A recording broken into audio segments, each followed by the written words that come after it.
Cine Garage. Aquí cabe todo el cine. Con Eric Estrada. Nuevo cine mexicano. Disponible en iTunes, Spotify, Patreon y puentes.mx.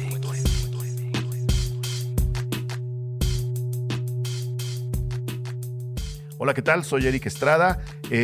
Vamos a entrar a un episodio de estreno con un maravilloso pretexto. Como el Festival Macabro comienza ya dentro de muy poco, y como la película Feral, que todo mundo ha comentado, una propuesta de horror muy a la mexicana, pero también muy original por el otro lado, va a estar presente ahí. Invitamos a su director a platicar de la película. Y efectivamente aquí está Andrés Kaiser con nosotros. Vamos a hablar de todo lo que hay detrás de lo que ustedes van a ver o ya vieron o quieren volver a ver. Hola, yo soy Andrés Kaiser, director de la película Feral, que va a estar exhibiéndose en el Festival Macabro de la Ciudad de México. Y pues venimos aquí a platicar un poco sobre horror, niños salvajes y cine mexicano.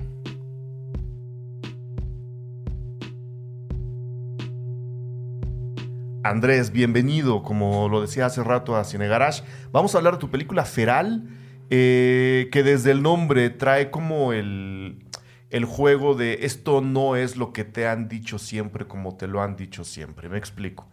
La película pudo haberse llamado, tomando en cuenta lo que Feral significa, la película pudo haberse llamado incluso Feroz. Pudo haberse llamado Salvaje, Asalvajado, Cimarrón Silvestre, porque va a hablar de ese tipo de cosas, va a hablar de algo feroz o silvestre o asalvajado. Pero decidiste darle una vuelta más, lo cual aplaudo, y llamarla Feral. Está hecha con material encontrado, pero no es la típica película que se hace con material encontrado. Es una película que encaja en el género de terror, pero no es una película típica del terror, aunque, y eso me gustó mucho, te digo, es lo único que te voy a anticipar, que tu película me gustó, aunque es el terror muy a la mexicana. Es decir, cuenta la leyenda que dicen que en esa casa pasó esto. Puta, es que su madre era más o menos así. Es que su hermano era este tipo de cosas. ¿Sabes? Ese tipo de leyendas, atmósferas, o como salía luego el cuento de leyendas de la vieja colonia mexicana. Así está armada tu película. ¿Por qué decides darle la vuelta y entrarle al terror por esos lados que a veces podrían parecer, bueno, lo son, de hecho, un poco más arriesgados, que irte al terror evidente, que tampoco está mal hacerlo, ¿no? Ahí está Belzebut, que es una película que yo voy a celebrar hasta el final de mis días, pero tú decides encontrarle o buscarle por lo menos un ángulo distinto desde el nombre. ¿Qué estás buscando con esta película? Bueno, antes que nada, gracias por la invitación, Eric. Muy contento de estar acá hablando de la peli. Sí, la película de cierta manera es resultado de un trabajo de escritura bastante amplio. Yo tardé alrededor de 5 años de escribir el guión y fue un proceso complicado en muchos sentidos, ¿no? En documentación, documentarse en torno a los niños salvajes, en torno a cómo contar una historia de misterio clásica desde el punto de vista literario, desde el punto de vista cinematográfico. Entonces, en ese sentido, sí creo que tiene unos arraigos puramente mexicanos, del género mexicano. A mí, yo, digamos, tomé mucha referencia, tengo mucha admiración por el cine de Casals, particularmente Canoa. Ahora vamos para Canoa, que no creas que no me di cuenta. Y me parecía muy curioso también porque pareciera, digamos, quizá en este bache que tuvo el cine de México en los 90s, 80s, pareciera que el horror y el terror se perdieron un poquito, pero me parece que originalmente somos un país con una gran tradición del género. Entonces, de entrada era un poco eso, como ir al origen de las películas que a mí me gustaban. El espejo de la bruja, las películas de Gastón Santos, etcétera, y tratar de encontrar cosas que podía yo, que eran válidas todavía y que podía traer al día de hoy, ¿no? Y me gustaba mucho ese propio género que se desarrolló en México, que a veces tiene poco que ver con el americano, sí, que como las leyendas, justamente. Es otro terror, sí. Es otro terror, es un terror, no sé si decirlo, más colonial, más terroso, ¿no? Y me gustaba mucho esa idea de la atmósfera y jugar con eso, ¿no? Por ese lado. También yo tenía claro que no quería hacer una película de sustos. Quería hacer una película más bien de emociones y de sensaciones. Y que los horrores que la película podía proyectar surgieran a través de las ideas que los personajes hablan o hacen, ¿no? Entonces, eran un poco las reglas que había en la peli. Y desde el título, que a mí fonéticamente feral me parece una palabra muy bonita también, que tiene muchos significados, como dice justamente feroz, salvaje. En un término biológico, es también toda especie viva que no ha sido domesticada, ¿no? Pueden ser plantas, animales.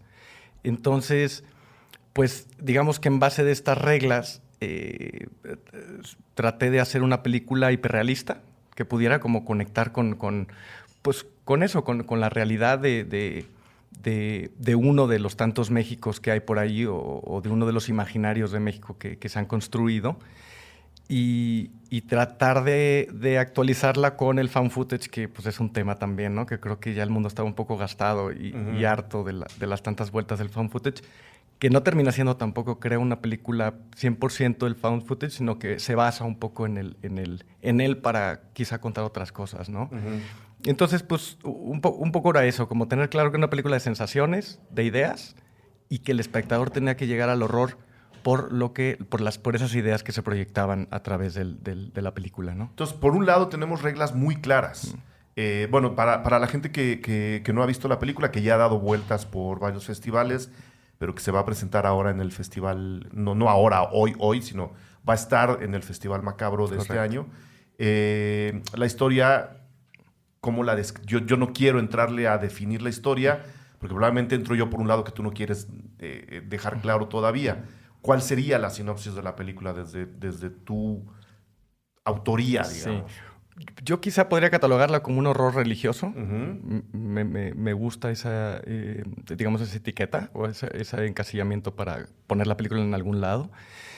Y la sinopsis, digamos, la película trata de un ex sacerdote que, digamos, debido a que fracasa en su vida contemplativa, como cristiano decide irse a vivir al monte, a vivir al bosque solo, ¿no? Entonces, después de un tiempo, hace un par de amigos ahí y encuentra unos niños salvajes. Que los niños salvajes son estos niños que, debido al abandono o al encierro, no tienen capacidad para hablar, para comunicarse, tienen problemas motrices. Y a él no se le ocurre otra mejor idea que traerlos a su casa con intención de civilizarlos de lo que él piensa que es la civilización. Claro. Y enseñarles el lenguaje de entrada, enseñarles los modales, y obviamente, digamos, la educación cristiana que va de la mano, ¿no? Entonces, esta combinación, pues, esta idea no resulta tan buena como en un inicio pensó, y poco a poco esto va llegando a una serie de misterios o de cajas de muñequitas rusas, en donde pues, hay una serie de agresiones externas e internas que terminan por desatar el horror. Claro. ¿No? Esa sería la sinopsis. Ahora, en esa sinopsis hay reglas muy claras, que son las que ya nos dijiste, ¿no? Estás buscando un terror más terrenal, ¿no? Casi tangible, un horror por ese lado. Sabías por dónde ibas a caminar, o por lo menos de qué margen no te querías salir. Pero por el otro lado, el material encontrado, de repente lo usas y de repente no. Entonces, parte de las muchas dudas que la película plantea, dudas que nos invitan a seguir disfrutando de la historia. No quiero decir que sea un error, simplemente es una propuesta. Es, ¿qué estoy viendo? Estoy viendo la construcción de un reportaje, estoy viendo un documental, estoy viendo cómo se hace un documental, o estoy viendo incluso cómo alguien que no es nadie de los que estoy viendo en la historia juntó todo este material. Esas otras libertades que le vienen muy bien a la película, ¿por qué decides de repente tomártelas? Te lo voy a poner más claro. Hablando del material encontrado, muchas de las películas fallan justo en las facilidades que le ponen a la utilización del found footage. Que de repente son solo cámaras de seguridad, pero alguien misteriosamente trae la cámara mágica en donde todo se resuelve y uno dice, oh. O a veces es tan falso el found footage que dices, ¿quién estaba grabando? Están todos los personajes ahí enfrente y todas las cámaras que hay las traen cargando ellos. O sea, se toman libertades que desinflan la propuesta. Las libertades que tú te tomas hacen todo lo contrario. ¿Estabas consciente de esas libertades o simplemente estás utilizando las herramientas a tu disposición de la mejor forma posible, con otro rigor, que es el rigor de la imagen, no el rigor del fan footage, que es muy blandengue, ¿no? Esto, o sea, se puede manipular de cualquier forma para darle mayor cuerpo a estas atmósferas? Yo creo que un poco de las dos. Ok. O sea, creo que en todo proceso de creación hay una parte de ti que es consciente y hay otra parte que no tienes ni idea de lo que estás haciendo, o más bien tratas de confiar un poco en lo que crees que es correcto, ¿no? Entonces creo que estaba en medio de las dos. Creía en que esta estructura, en esta mezcla entre una creación documental, una construcción documental y un metraje encontrado podía resultar en una buena historia, ¿no? Tenía fe, por lo menos, ¿no? Entonces, quizá tiene que ver, yo vengo de la edición, yo soy editor, llevo editando ya muchos años y he editado ficción, documental, metraje encontrado, etc.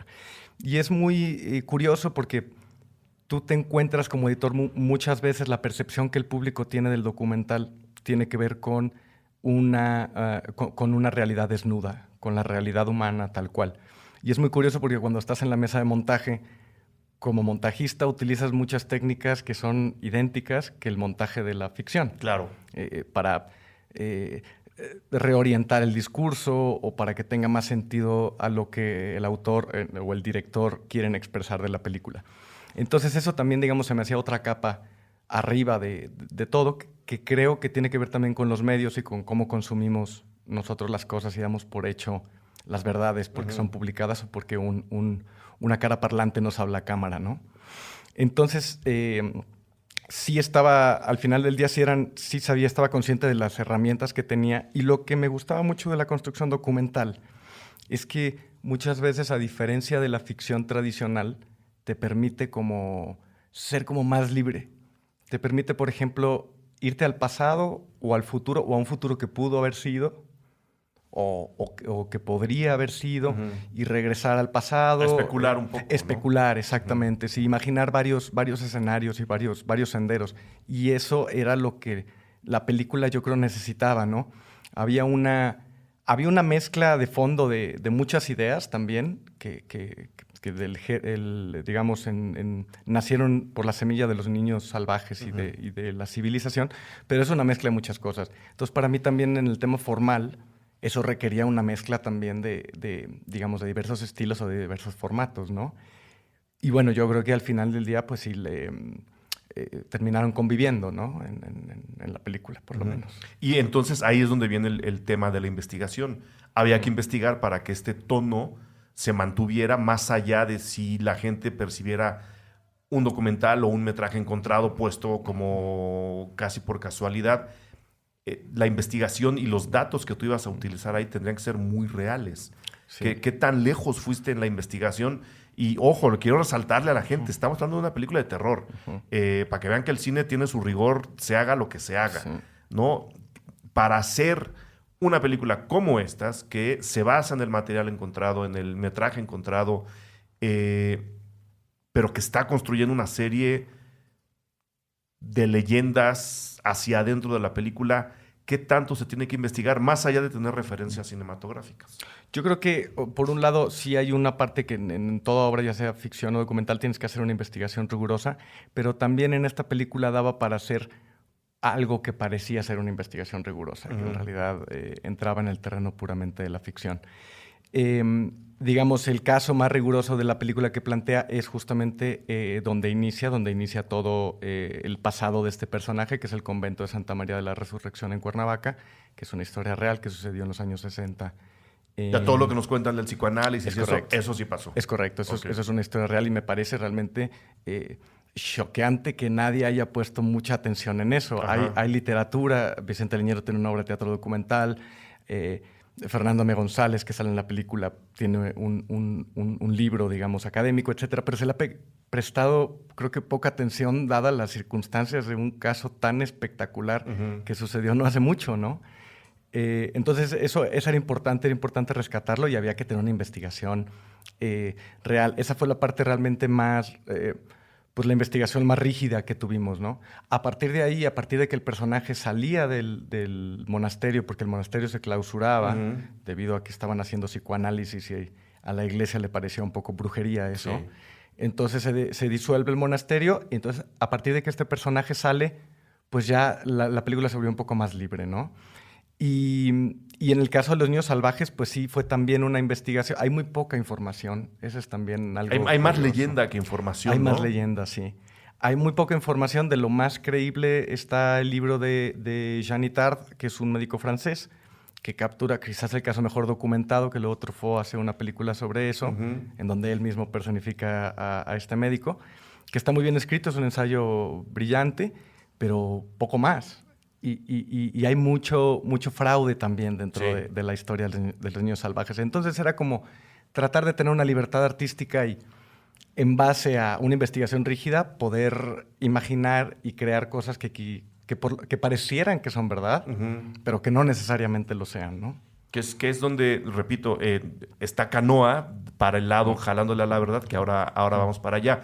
Antes de eso, ¿qué películas revisas para hacer esto? ¿O qué películas están en tu yo quiero llegar a hacer esto sin necesariamente copiarlo para entrar para acá? Porque, digo, siempre que se habla de monasterios, la gente dice, claro, monjes malditos. No es necesariamente un monje maldito. Hablando de niños salvajes, uno dirá, pues sí, niños caníbales. No estamos hablando de... O sea, estamos bordeando el territorio tan divertido de la alarma. No quiero que te lo tomes a mal, pero regresas en cuanto el margen empieza a jalarte hacia ese lado, la película regresa y decir, no, a ver, estamos en otro tipo de ambientes, estamos en otro tipo de atmósfera, es una película muy interna. ¿Qué otras películas hay ahí alrededor tuyo para decir, alimentaron Feral de una manera o de la otra? Un montón. También mucha literatura, sobre todo, ¿no? Yo diría El Señor de las Moscas de William Goldwyn, que tiene sus dos adaptaciones Sus de dos cine. versiones, sí. Que yo de niño vi la de los 90 que me quedé totalmente... Las dos son brutales. Brutales. Hay mucho del Señor de las Moscas en la película. Estos niños que terminan siendo unos niños pues realmente más horripilantes que cualquier dictador, o genocida. Está también películas tan disímiles como La princesa Mononoke de Hayao Miyazaki, que había algo en esa atmósfera y en esa belleza que podía ser, no sé, que había una necesidad de traerla. Está Canoa, por supuesto, de Casals. Está Truffaut. Está, por supuesto, Holocausto Caníbal. Sí, lo más evidente, digamos. Lo más evidente, ¿no? El buen found footage. Está quizá de Innocents, atmosféricamente hablando, ¿no? Como enclaustrada, ¿no? De alguna forma. Tratar de enclaustrarle, que la película pudiera tener una identidad propia por adentro. Es muy dispar, digamos, la mezcla de las películas que me fui como a Sangre Fría de Truman Capote. También había algo ahí de cómo contar esa historia, cómo empezar desde el principio, sin esconder nada. Y no se trata de qué va a suceder, sino del camino, de recorrer un poco el camino, ¿no? Claro. Entonces, sí fue un proceso de agarrar mucho de todo, no necesariamente en el término formal, sino también pues temático o artístico, ¿no? Y luego en esa, digamos, en probablemente tantas influencias es donde se va reflejando un poco el trabajo de fotografía de la película, que juega mucho con texturas, que juega mucho con formatos. ¿No? Al principio estamos evidentemente viendo un noticiero de los años 80. La película, si bien es de este año, de hace 2 años, nos lleva a un viaje a los años 80, ¿no? Lo cual la inserta además en un paréntesis que yo estoy armando personalmente muy interesante, de los 80 que están reflejando las películas del siglo XXI, los 80 mexicanos. Pero hay mucho juego en la fotografía, mucho juego de texturas. ¿Se usó realmente ese tipo de, en el caso del Betamax, usaron esas cámaras o todo fue un tratamiento en postproducción? No, fue una mezcla. Sí usamos Betacam SP. Fue muy complicado encontrar una cámara Betacam SP que funcionara a la perfección, porque nos encontramos con unas cosas terribles con el sensor ya deshecho y tal. Y logramos encontrar una que funcionara. Y que aguantara toda la película. es que justamente como que en esas pruebas, que tuvimos muchas pruebas de formatos y de ver cómo se iban a ver esas texturas, habíamos, por ejemplo, encontrado una cámara que se llama Iconoscope, que al parecer es una cámara sueca o nórdica, que la idea era cómo crear un Super 8 digital. Okay. Pero hay en el mundo, no sé, 4 cámaras, ¿no? Y había una aquí en México. Y entonces era preciosa porque le puedes poner óptica 8 milímetros, de cámaras de los 8 milímetros. Hicimos pruebas, nos encantaba. Y el día de pruebas ya, digamos, en preproducción por filmar, empezó a sacar unas rayas terribles el material, ¿no? Y entonces nos dio miedo. Imagínate qué hacemos si aparte vamos a filmar en el monte, en la montaña, y esta cámara se echa a perder. ¿Qué vamos a hacer? Entonces tuvimos ahí que reacomodar un poco la cosa. Pero sí el fotógrafo, que me parece fue una enorme contribución formal a la película, en un gran trabajo, realmente tuvo que adaptarse a lo que tenía entre manos, ¿no? Y a veces lo que tenía entre manos era bastante poco. Entonces, pero sí, me parece que una de las grandes contribuciones de la película es justamente la fotografía. Mark Wahlberg, que la hizo, fue un gran apoyo, no solamente en el término estético, sino narrativo también, ¿no? Fue un gran apoyo para mí, porque esta es mi ópera prima, mi primera película. Entonces también creo que era un pilar muy importante en donde yo me podía apoyar y confiar, ¿no?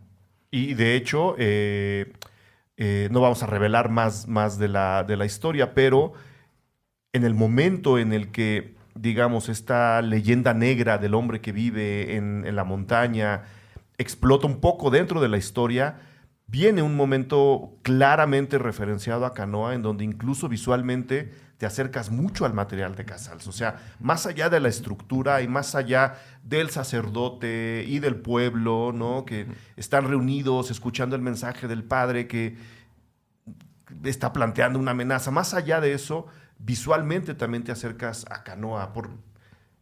Entiendo que haya un gusto personal por Canoa, yo lo tengo, pero ¿en qué momento decides también va a entrar en la propuesta trágica de mi película? Digamos, hay como dos formas, ¿no? En lo dramático, estaba ahí porque, o sea, tomó cierta resignificación, porque en algún momento yo llegué a un texto que me parece lo consiguió Ortiz Pinchetti, si no me equivoco, acerca de la narración de un linchamiento en el Estado de México en el 2013. Y tú lo leías y realmente, si yo te hubiera dicho que era un pedazo de periódico de 1940, podrías, o sea, no. Y me parece muy impresionante, ¿no? Cómo los linchamientos todavía siguen por parte... Hubo uno hace 2 semanas, creo. Ajá. ¿Sabes? Te habla mucho del abandono del Estado, Sí. de las instituciones del Estado, de las instituciones educativas, de seguridad, etcétera, culturales, ¿no? Entonces me pareció que era todavía muy, muy, muy reciente, ¿no? En el punto de vista dramático. Y en el punto de vista estético, que sí es correcto y concuerdo contigo que hay un parecido, tuvo que ver con un excepcional trabajo de locaciones en toda la película que hizo el maestro León González, que dentro de lo que se estaba consiguiendo y tal, pues en un momento llegaron... Sí, necesitamos una iglesia con un pueblo. Es correcto, ¿no? Que hay mucho para dónde, ¿no? Pero de pronto un día llega León con esta iglesia y la veo y digo, es Canoa. Es extraordinaria. Sí. Ajá, esa es la encontraste, es Canoa, hagámoslo ahí, ¿no? Y la gente del pueblo muy participativa, utilizamos mucha gente de ahí, actores que salen en la película, porque hay también una mezcla entre actor y no actor. Sí. Y la gente nos recibió increíblemente. Y claro, pues en la película, bueno, no queda muy bien parado el pueblo, aunque es un pueblo ficticio, digamos. Sí, ¿no? es un pueblo. ¿Ya la vio Casals? No. ¿Quieres que la vea? Me encantaría, sería extraordinario, sí, por favor.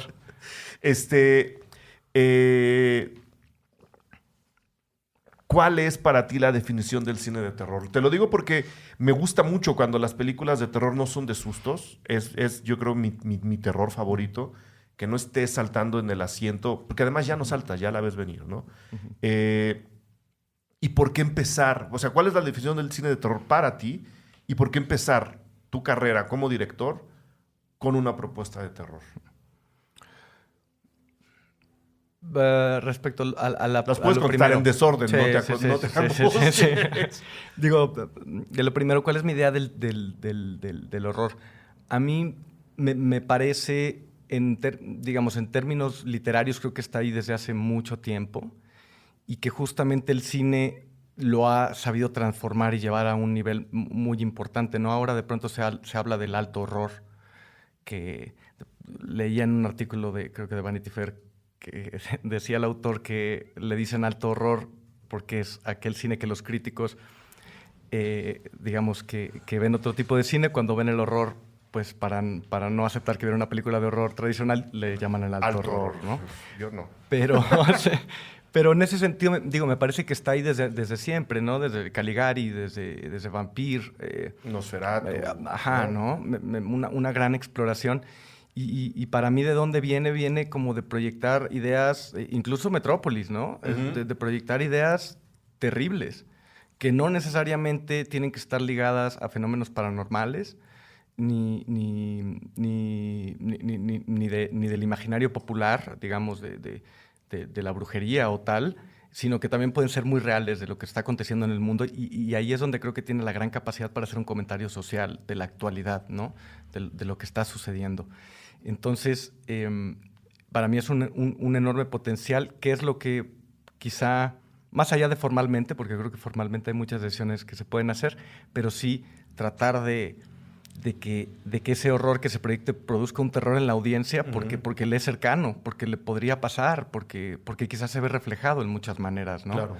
Entonces, para mí, como eso sería lo primero, o lo más valioso, pues, de una película de género, ¿no? De género oscuro. Aunque me encantan también las películas de vampiros y fantasmas, etcétera, creo que también hay todo un imaginario claro, muy bueno, claro. ¿no? Hay de sustos hay unas muy buenas, exacto, también, ¿no? Ajá. Y de por qué decidí hacerla, porque es curioso. Al final del día, yo llevaba mucho tiempo tratando de hacer otra película. Había escrito un guión que también tiene que ver era una comedia. Es una comedia, porque no ha muerto. No ha muerto, no lo he quemado. Es una comedia que es una comedia que tiene que ver con un perico que habla en una comunidad y que se le atribuyen gracias divinas, ¿no? Que tiene que ver con Dios y la interpretación que hacemos de Dios. Y luego, pues por cosas del proyecto no lo logré levantar, etcétera. Y entonces me enfoqué en este segundo porque yo pensaba que iba a ser más fácil, ¿no? Ajá. No. Yo creo que resultó más complicado. Entonces, pero lo que resulta curioso es que al final del día se parecen mucho como en las preocupaciones temáticas, independientemente del género que cada una de las películas tuviera, ¿no? Que sí quería hablar como de la relación de Dios y el ser humano, de cómo concebimos la figura de Dios, qué tan alejada o qué tan ficticia es, y para quien es real, de verdad, cómo experimenta eso en su vida, ¿no? Tú no le puedes negar una experiencia mística a nadie. O sea, si él lo dice que la tiene, pues digo, bueno, ha de ser interesante también que la comparta, ¿no? Claro. Pues se me hace interesantísimo que lo hable. Y ver también cómo ha funcionado en el tema de construir el mundo y de confundir al mundo también, ¿no? Entonces eso era como la preocupación, yo creo, central.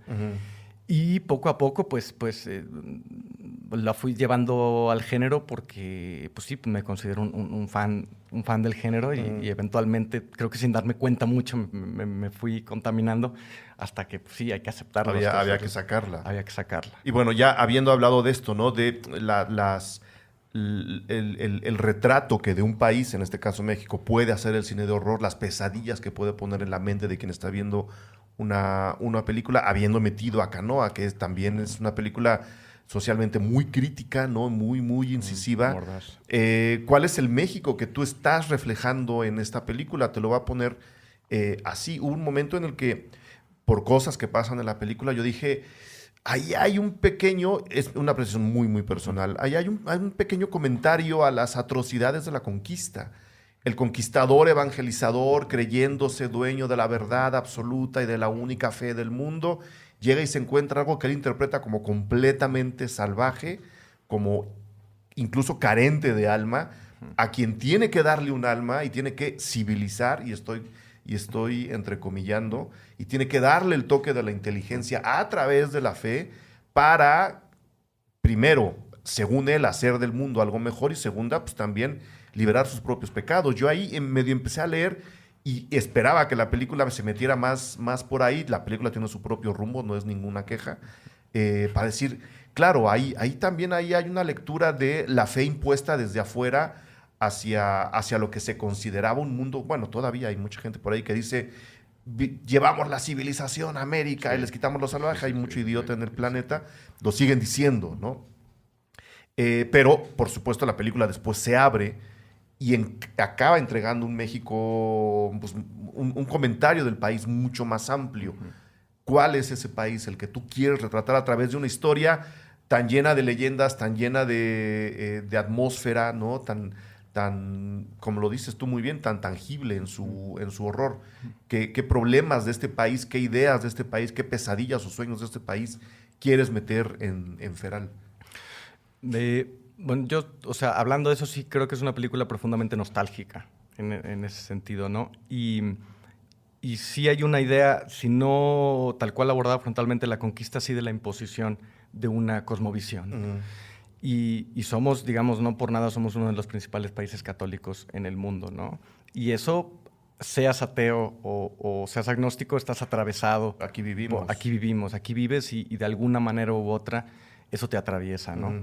Entonces, por un lado, se me hacía triste la idea de las oportunidades perdidas. Y para mí una de las oportunidades perdidas, porque creo fielmente que la Iglesia puede y debe ser un motor de cambio de la sociedad, y sobre todo en países como el nuestro, y hay ejemplos notables de ello, digamos, en el pasado y en la actualidad, pero se me hacía una historia profundamente triste que, digamos, a partir del Concilio Vaticano II, en donde al parecer es muy chistoso porque, digamos, las corrientes un poco alineadas a la derecha de la fe pensaban que lo rojo se había apoderado del Vaticano. Y los de la corriente de la izquierda en realidad pensaban que no se había hecho una reforma como lo que se necesitaba en ese momento. Entonces, como que nadie quedó muy contento, ¿no? Y ideas como la teología de la liberación o el propio psicoanálisis de Le Mercier, pues quedaron en oportunidades perdidas, disipados en guerrillas muy violentas, descalificados, ¿no? Entonces, para mí se me hacía pues muy triste que justamente podía haber en los 60s en México, en este momento de ebullición política, aunado con el movimiento del 68, de los médicos, de los religiosos, había muchas cosas que se estaban moviendo y a pesar se perdieron, ¿no? Entonces, en eso se me hacía que yo como generación, porque yo no soy de esa generación, pero como producto de esa generación, pues me sentía un poco desencantado con esa posibilidad perdida, más que ser un optimista con respecto al futuro, ¿no? Y quería un poco plasmar esa pues no quiero decir pesimismo, pero sí esa nostalgia, digamos, esa nostalgia por algo perdido, esa nostalgia por algo que nunca tuviste, ¿no? Y que si escarbas un poco de eso, encuentras el horror, ¿no? Entonces, y en el sentido, pues de hoy, bueno, al parecer hay mucha esperanza por los temas políticos obvios, pero, pues bueno, parece que también el país tiene enormes problemas, ¿no? Y uno de esos problemas me parece que tiene que ver con el eje religioso cristiano-católico.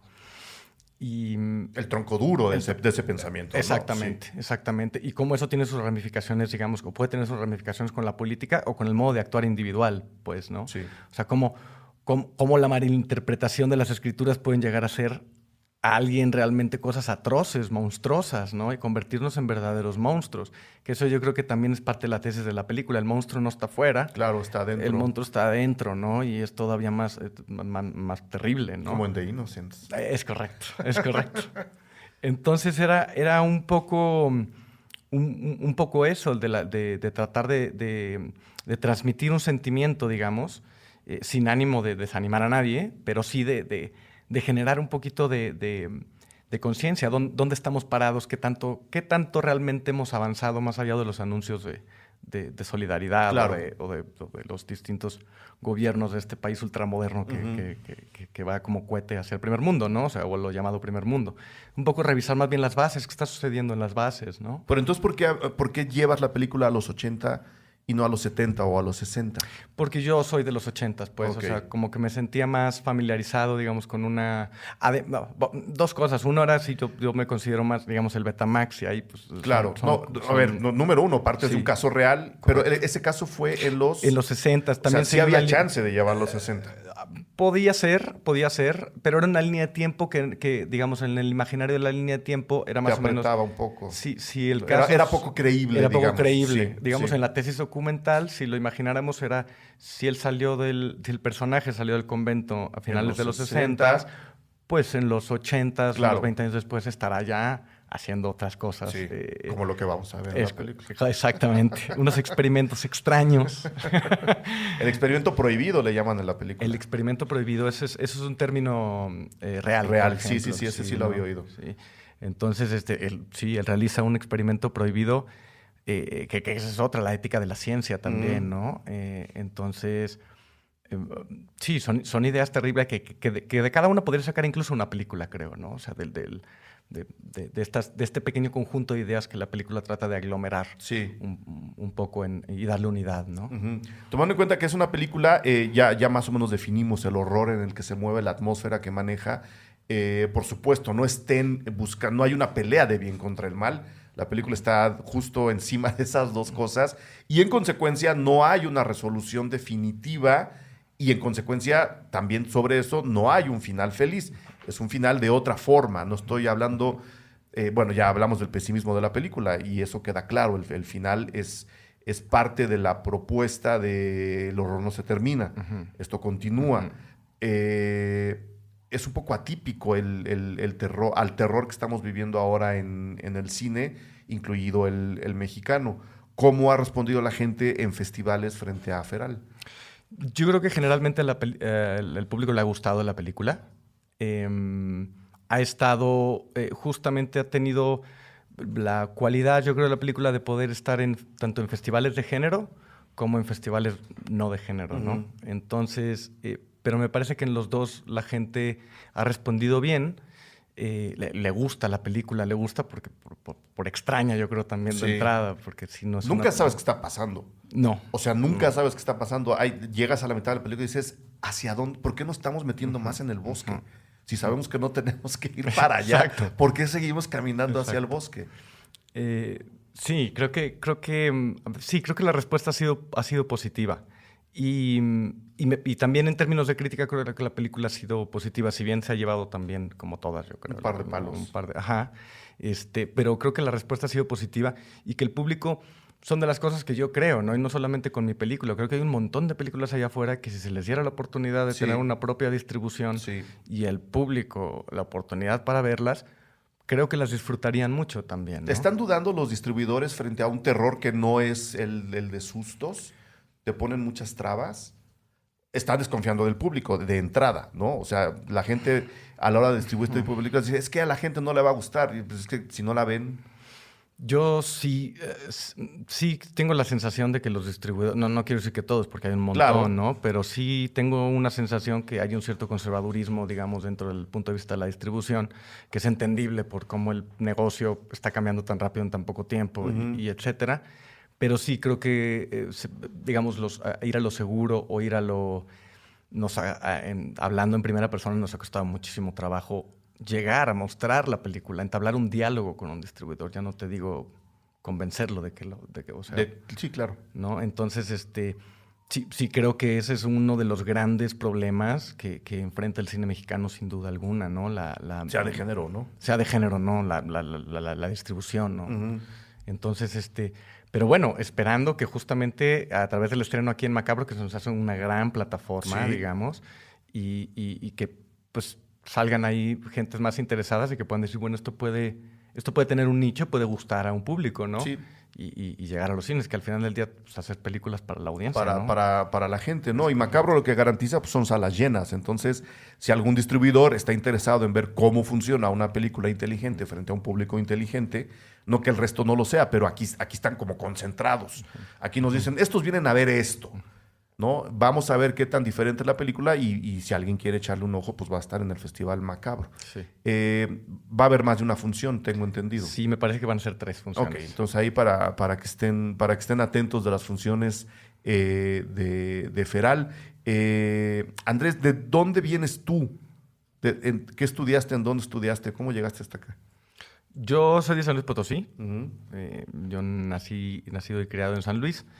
En una ciudad y un estado que se tiende a creer también que es profundamente conservador, pero también es profundamente liberal. Uh-huh. Hay pocos, pero son muy peleoneros. Entonces, yo estuve en San Luis, ahí estudié, después tuve la fortuna de estudiar en España. Allí estudié cine, me especialicé en montaje y en guión. ¿En dónde? En la Escuela Superior de Artes y Espectáculos TAI en Madrid, Uh-huh. y en la Factoría del Guión de Cine de Pedro Loeb también en Madrid. Y luego regresé para acá, a México, y traté de entrar en una de las escuelas públicas, no me quedé, y empecé a chambear. Muy bien. Y empecé a chambear en postproducción, que eventualmente me llevó a la edición, y luego a la escritura, en donde tuve la fortuna de formar parte del taller de Vicente Leñero en sus últimos años, desde el 2014 hasta su muerte. Desde el 2009 hasta el 2014, que Okay. Vicente murió en el 2014. Y entonces, bueno, ahí también eso, digamos, fue mi inmersión en el mundo de las letras de una manera, pues, muy brutal, ¿no? Uh-huh. Y con alguien como Vicente que le daba igual de importancia a una novela que a un guión de cine, ¿no? Que muchas veces como que... Sí, hay gente que dice esto vale menos, esto vale más. Es correcto. Él no. Como es de cine, entonces vale menos, ¿no? Pero sí, él tenía otra manera de ver las cosas y pues eso me alimentó un montón, yo creo, sobre todo de lo difícil que es encontrar una voz propia como autor, de desarrollar esa voz y de encontrar tus temas, ¿no? Uh-huh. Y de creer en ello y ser tenaz y ser necio, pues, ¿no? Y a partir de ahí empecé a desarrollar Feral. Los primeros tratamientos salieron en ese taller. Me acuerdo en un tratamiento que Vicente me apuntó algo así como tan misterioso, tan misterioso, tan misterioso que me pierdo, ¿no?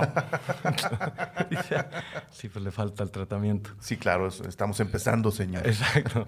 Entonces, pues a partir de ahí, digamos, logré poco a poco juntarme con un equipo de amigos que entraron a ayudarme con la producción de la película. Está Nicole Maynard, que es Tica y que es la productora, con Juan Elo Hernández, con Osvaldo Chos, y pues empezamos a tratar de hacer la producción de este difícil financiamiento y pues ya, digamos, logramos pues hacerla y estrenarla dignamente, ¿no? Dignamente, sí. Pues bueno, ahí está el llamado a los distribuidores. Han caído un par de propuestas a un par de películas, no quiero presumir. Ahí está el llamado a don Felipe Casal. Si quiere ver esta película, se la prestamos, señor. No hay ningún problema. ¿Ya viste Las Tinieblas de Daniel Castro? No, fíjate que Las Tinieblas no tuve oportunidad de verla. Búscala y luego hacemos un programa de Las Tinieblas y Feral. Órale. Pues Andrés, mil gracias por haber venido a platicar al programa de Cine Garage. Mucha suerte en las funciones de Feral. Intentaré acercarme a una. Es una semana muy complicada para mí, pero intentaré estar ahí viendo cómo la recibe la gente, que seguramente le va a ir muy bien. La siguiente película es de terror, no sabemos. Sí. ¿Sí? Sí. Ok. Ya vendrás a platicar de ella. ¿O quieres adelantar algo? Podría. Sí, a ver. También tiene que ver con este terror religioso. Más San Luis. Más San Luis, es correcto. Está ubicada, es una pieza temporal, está ubicada en el México del siglo XVIII. Uh-huh. Es la historia de una monja que la Inquisición la acusa de asesinato, herejía y pacto con el diablo. Y, pues, o sea, de aventarle diamantina a alguien. Es correcto. Bien. En el siglo XVIII. En el siglo XVIII. En el México novohispano, en la Sí, colonia, ¿no? sí, que ha de haber sido un poquito más complicado. Yo creo que era lo mismo. Pero, o más violento. Más violento, sí, pero bueno, aquí están pasando cosas terribles. Pero sigue, sí. Te interrumpí. Entonces, pues nada, es un poco, tiene que ver con eso, tiene que ver con religión, tiene que ver también con resolver el misterio. Y con un poco de temas Tomando en cuenta eso, asumo que la vas a querer hacer en San Luis. Pues mira... Está la escenografía puesta de arriba abajo.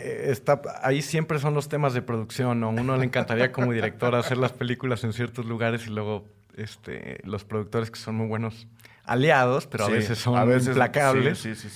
pues terminan mandándote aquí a la vuelta de la esquina de la casa colonial, que se ve bonita, ¿no? Porque es lo que hay. ¿Ya tiene nombre? Sí, se llama Preciosísima Sangre. Muy bien, muy bien. Me parece estupendo. Mucha suerte con eso también, gracias. Andrés. Y nos seguiremos encontrando. Súper. Hablamos luego de Las Tinieblas. Genial, espero que sí. Muchas gracias por la invitación. Cuando quieras. Y pues bueno, chequen a Macabro la programación de esa y de otras películas también iberoamericanas que la selección está. Que yo creo que el bastante cine iberoamericano de terror tiene un gran momento desde hace como 4 o 5 años. Sí. Entonces, échenle ojo a eso. buena. Buenísimo. ¿Redes sociales que quieras compartir? Sí, estamos en Facebook como Cineferal, que es nuestra casa productora, y de ahí estamos publicando justo las noticias de la película. Y pues yo estoy en Twitter como Telefoxdem. Sí, no tengo muchos seguidores, tampoco soy muy activo en Twitter, pero en el Facebook es donde tenemos Muy bien. más chance, ¿no? Hecho. Pues muchísimas gracias. Súper, no, muchas gracias a ti por la invitación. Cine Garage. Aquí cabe todo el cine. Con Eric Estrada. Nuevo cine mexicano. Disponible en iTunes, Spotify, Patreon y puentes.mx.